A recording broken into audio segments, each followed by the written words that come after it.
എങ്ങനെയാണ് യഹോവയിൽ ആശ്രയിക്കുന്നത്?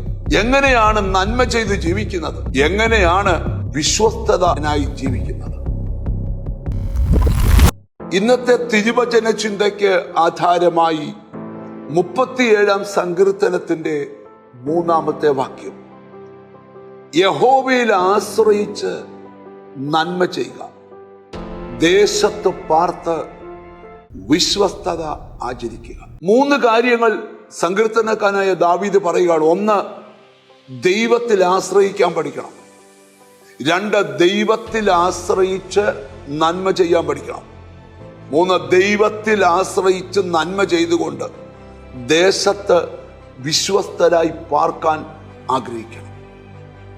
ഒരു ദൈവവൈതന്റെ ജീവിതത്തിൽ വേണ്ട 3 പ്രധാനപ്പെട്ട കാര്യങ്ങൾ ഒരു വാക്യത്തിനകത്ത് സങ്കീർത്തനക്കാരൻ ചൂണ്ടിക്കാണിക്കുക. എങ്ങനെയാണ് യഹോവയിൽ ആശ്രയിക്കുന്നത്? എങ്ങനെയാണ് നന്മ ചെയ്ത് ജീവിക്കുന്നത്?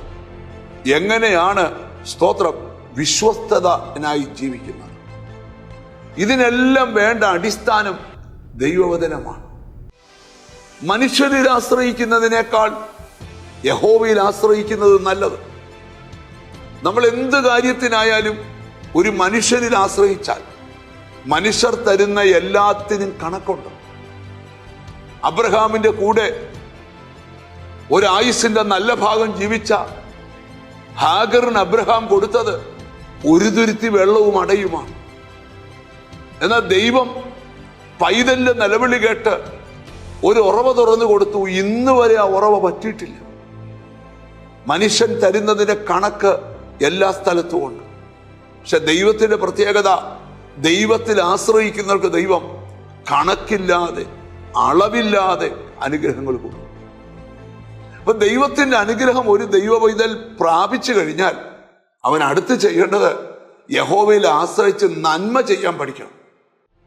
ചിലർക്ക് പറ്റുന്ന ഏറ്റവും വലിയ പരാജയം, ഒന്നുമില്ലായ്മയിൽ അവർ തീരുമാനിക്കും ഞങ്ങൾ വിശ്വസ്തരായി ജീവിക്കും, പ്രാർത്ഥിച്ചു ജീവിക്കും, എല്ലാവർക്കും നന്മ ചെയ്ത് ജീവിക്കും. പക്ഷേ ദൈവത്തിൽ ആശ്രയിക്കുന്ന നിനക്ക് നന്മയുണ്ടാകുമ്പോൾ നീ മറ്റൊരാൾക്ക് നന്മ ചെയ്യുവോ? നിങ്ങൾ നിങ്ങളോട് തന്നെ ചോദിച്ചേ.